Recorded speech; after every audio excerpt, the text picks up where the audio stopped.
guys, it's Tessa, and so yesterday the 25th was my birthday, and my husband and I went to Joann's. He also got me some yarn that I'm going to show you, and I figured this week I would show you guys everything I got for my birthday crafting wise, and it's really exciting. So first I'll start with all of the yarn I got. This little bag here. So I did own some of these colors of this yarn before my husband went out and bought it. That's how he knew which ones to get.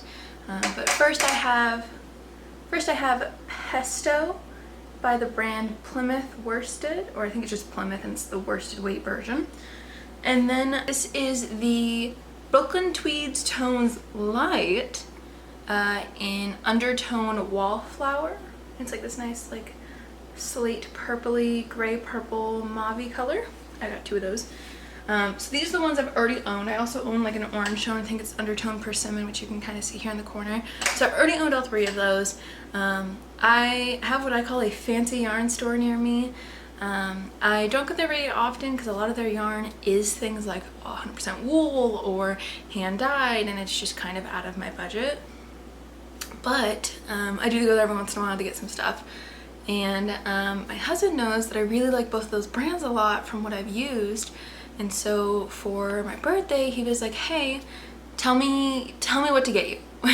Tell me what yarn I need to buy. So I told him those, and I told him to pick whatever colors he wanted, but to go with like I told him to do a Haggy Earth Witch thing. I don't think he knew what that meant, but it's fine because he asked for some colors anyway. So I gave him some ideas of like greens, browns. You can even do like a mustard tone or like dark blues. All of that will work, at least for what I like. So to start, he gave me one ball of yarn early because I accidentally saw it. It is this lovely like pale green color.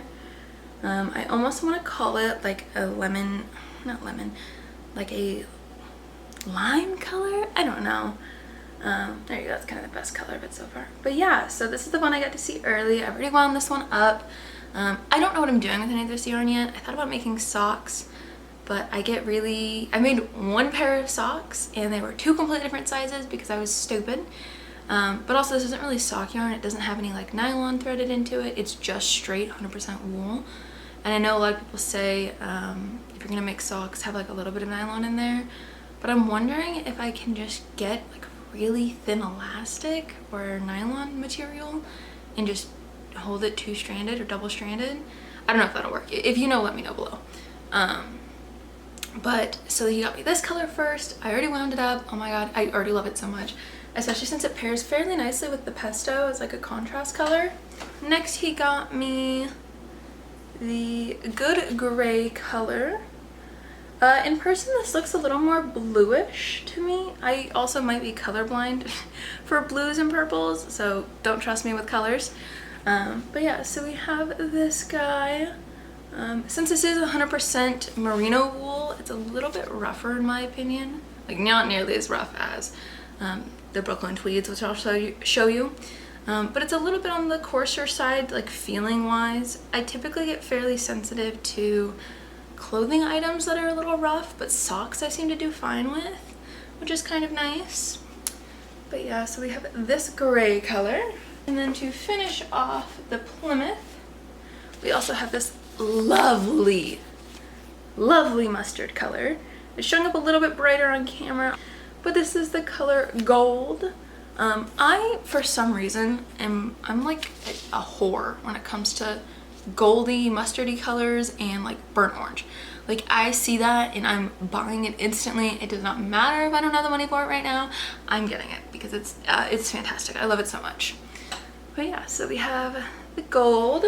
If I do choose to do socks, maybe since there's three of each color, or there's three colors in total, technically four if you count the dark green I already have, I can do like a mix and match on the socks where like one is the gold and one is the pesto color, or one is the gold on the body of the foot and then the ribbing, heel, and toe are all in pesto, and the other socks reversed.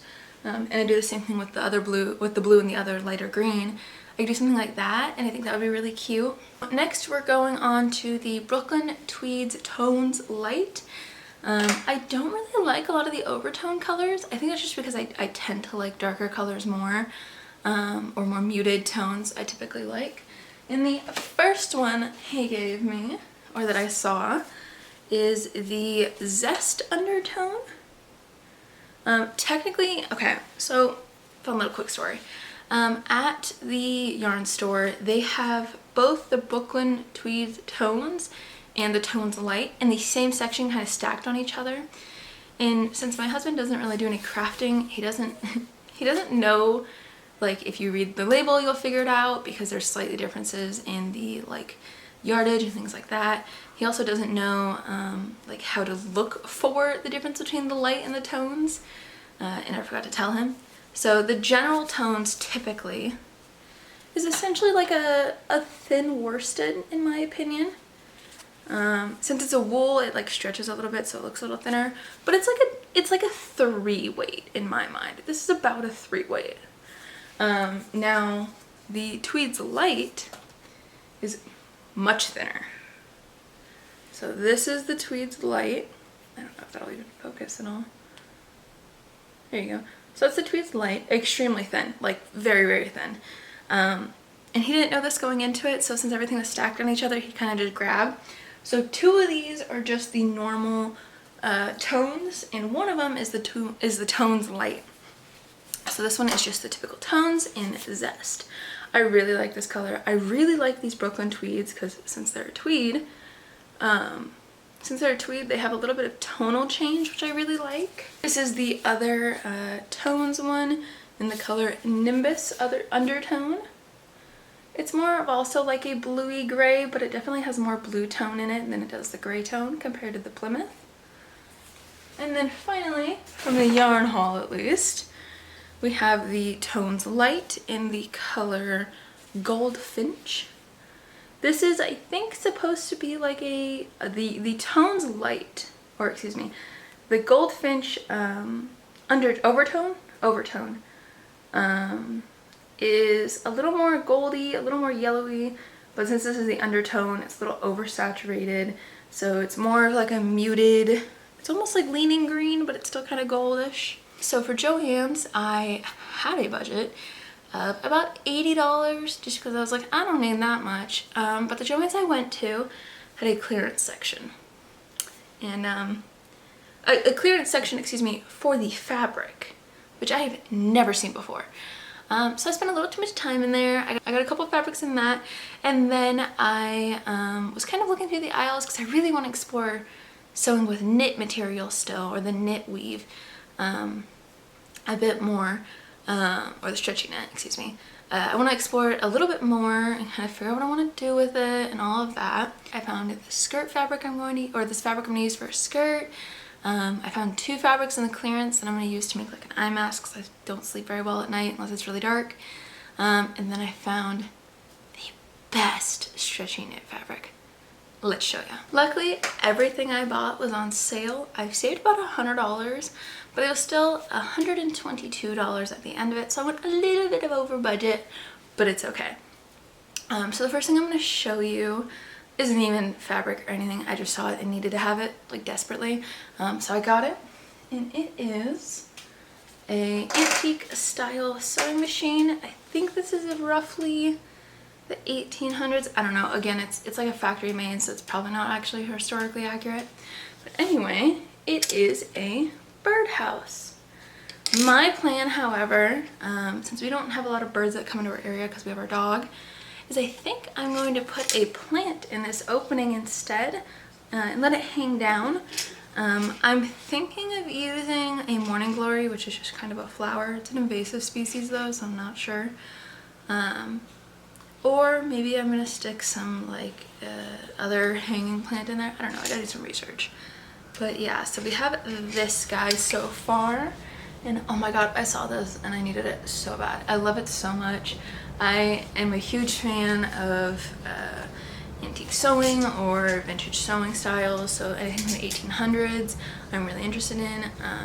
I delved into hand sewing for a while. I've read some of the books from that era.